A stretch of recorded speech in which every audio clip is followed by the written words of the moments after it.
வணக்கம். பிப்ரவரி மாசம் உங்களுக்கு என்னென்ன புது மாற்றங்களை கொண்டு வர போகுதுன்னு தெரிஞ்சுக்க ஆர்வமா இருக்கீங்களா? முக்கியமான கொள்கை முடிவுகள், உங்க பாக்கெட்டை பாதிக்கிற விஷயங்கள், அப்புறம் புது வேலை வாய்ப்புகள்னு எல்லாத்தையும் பத்தி இந்த விரிவான அலசல்ல பார்க்கலாம்.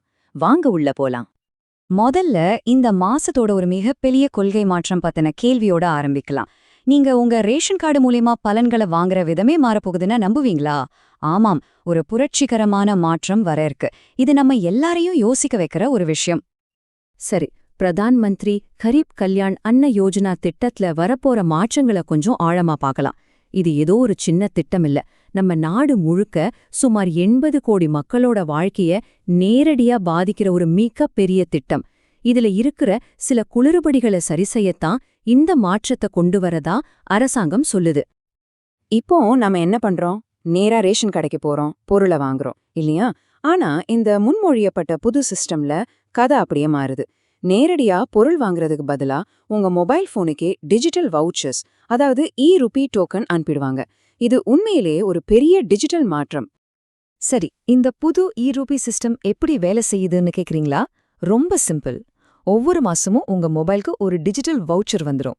உங்க குடும்பத்துல எத்தனை பேர் இருக்காங்களோ அதை வச்சு அதோட மதிப்பு நிர்ணயிக்கப்படும். இதுல சூப்பரான விஷயம் என்னன்னா, இந்த வவுச்சரை நீங்க ரேஷன் கடையில மட்டும் இல்ல, வெளி மார்க்கெட்ல கூட உங்களுக்கு பிடிச்ச பொருளை வாங்க பயன்படுத்திக்கலாம். ஒருவேளை உங்களுக்கு பொருள் வேணான்னு நினைச்சா அதை நேரடியா பணமா மாத்தி உங்க பேங்க் அக்கவுண்ட்ல டெபாசிட் செஞ்சுக்கிற சுதந்திரமும் உங்களுக்கு இருக்கு. ஓகே, ஆனா இது இப்போதைக்கு இந்தியா முழுக்க வரல, அதையும் சொல்லிடுறேன். முதற்கட்டமா சண்டிகர் மற்றும் புதுச்சேரியில ஒரு முன்னோட்ட திட்டமா இத சோதிச்சு பாக்குறாங்க. இந்த சோதனை வெற்றி அடைஞ்சா படிப்படியா நம்ம நாடு முழுக்க இந்த திட்டத்தை விரிவுபடுத்துவாங்க. சோ இதோட முடிவுகளை நாம எல்லாரும் உன்னிப்பா கவனிக்கணும். சரி, ரேஷன் மாற்றங்கள்ல இருந்து நம்ம பர்சன் நேரடியா பாதிக்கிற விஷயங்களுக்கு வருவோம். இந்த மாசம் மார்க்கெட்ல என்னென்ன விலை மாற்றங்கள் வரப்போகுது, என்ன புது தயாரிப்புகள் வருதுன்னு பார்க்கலாம். நம்ம எல்லாருக்கும் இருக்கிற ஒரு பெரிய கேள்வி இதுதான். வண்டியை ஸ்டார்ட் பண்ணும்போதெல்லாம் யோசிக்க வைக்கிற விஷயம். இப்போ கொஞ்ச நாளா பெட்ரோல் டீசல் விலை உயர வாய்ப்பு இருக்குன்னு சொல்றாங்களே, அதுக்கு என்ன காரணம்? வாங்க பார்க்கலாம். இதுக்கு காரணம் ரொம்ப சிம்பிள். நம்ம இந்தியாவோட மொத்த எண்ணெய் தேவையில சுமார் 85% நம்ம வெளிநாடுகள்ல இருந்து தான் இறக்குமதி பண்றோம்.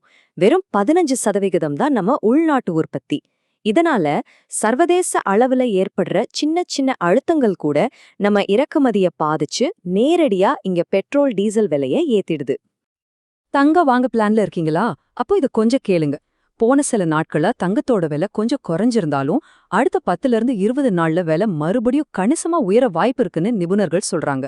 சோ இப்ப வாங்குறது சரியான நேரமா இருக்குமா? முடிவு உங்க கையில தான். கார் பிரியர்களுக்கு ஒரு செம நியூஸ். நம்ம இந்திய சாலைகளுக்கு ஒரு புது 7 சீட்டர் எம்பிவி கார் வரப்போகுது. பெரிய குடும்பங்களுக்கு ஏத்த மாதிரி பட்ஜெட் விலையில ஒரு நல்ல காரா இருக்கும்னு எதிர்பார்க்கலாம். அந்த புது கார் பேரு நிசான் கிராவிட். இது ஏற்கனவே மார்க்கெட்ல இருக்கிற ரெனால்ட் டிரைவர் காரை அடிப்படையா வச்சு உருவாக்கப்பட்டிருக்கு. இதோட வெளியீட்டு தேதி February 17, 2026. விலை சுமார் 6 லட்சத்திலிருந்து 9 லட்சம் வரைக்கும் இருக்கும்னு எதிர்பார்க்கப்படுது. சரி, புதுசா பொருள் வாங்குறத பத்தி பேசிட்டோம். இப்போ அத வாங்க காசு சம்பாதிக்கிறத பத்தி பார்க்கலாமா? இந்த மாசம் அறிவிக்கப்பட்ட சில முக்கியமான அரசு மற்றும் வங்கி வேலை வாய்ப்புகளை பத்தி இப்ப பார்க்கலாம். யாருக்கு தெரியும், இதுல உங்களுக்கான வாய்ப்பு கூட இருக்கலாம். மத்திய அரசு வேலைதான் என் கனவுன்னு நினைக்கிறவங்களுக்கு இதோ ஒரு சூப்பர் வாய்ப்பு. UPSC சிவில் சர்வீசஸ் தேர்வுக்கான அறிவிப்பு வெளியாகி இருக்கு. இதுல மொத்தம் 933 காலி பணியிடங்கள் இருக்கு.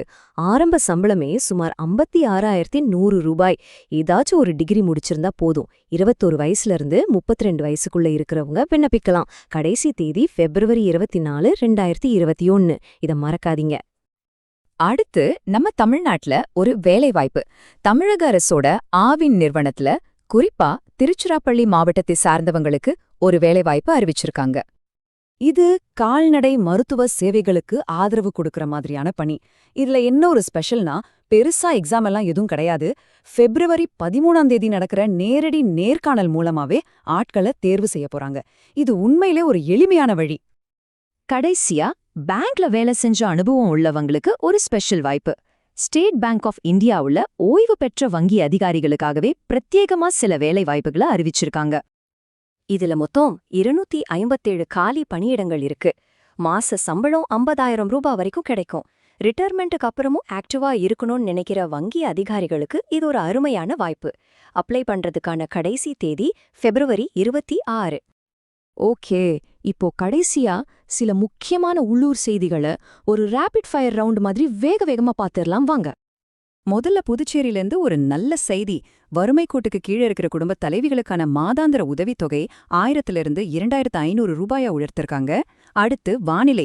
நீலகிரி, சேலம் மாதிரி மாவட்டங்கள்ல பிப்ரவரி 7ஆம் தேதி அதிகாலை நேரத்துல பயணம் பண்றவங்க கொஞ்சம் கவனமா இருங்க. கடுமையான பனிமூட்டம் இருக்குமா. அப்புறம் ரயில் பயணிகள் கவனத்துக்கு ஆர்ஏசி டிக்கெட்ல, அதாவது ஒரே பெர்த்தை 2 பேர் பகிர்ந்து பயணம் செஞ்சா 2 பேருக்குமே 50% கட்டணத்தை திருப்பி கொடுக்க பரிந்துரை செஞ்சிருக்காங்க. இது மட்டும் நடைமுறைக்கு வந்தா சூப்பரா இருக்கும். கடைசியா சினிமா பிரியர்களுக்கு ஒரு அப்டேட். ஜனநாயகம் திரைப்படம் பிப்ரவரி 20ஆம் தேதி ரிலீஸ் ஆகுது.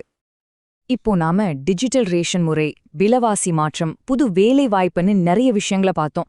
இது எல்லாத்தையும் வச்சு பார்க்கும்போது இதுல எந்த மாற்றம் உங்க வாழ்க்கையில ஒரு பெரிய தாக்கத்தை ஏற்படுத்தும்னு நீங்க நினைக்கிறீங்க? மறக்காம உங்க கருத்துக்களை சொல்லுங்க. மீண்டும் அடுத்த விளக்கத்துல சந்திக்கலாம். நன்றி.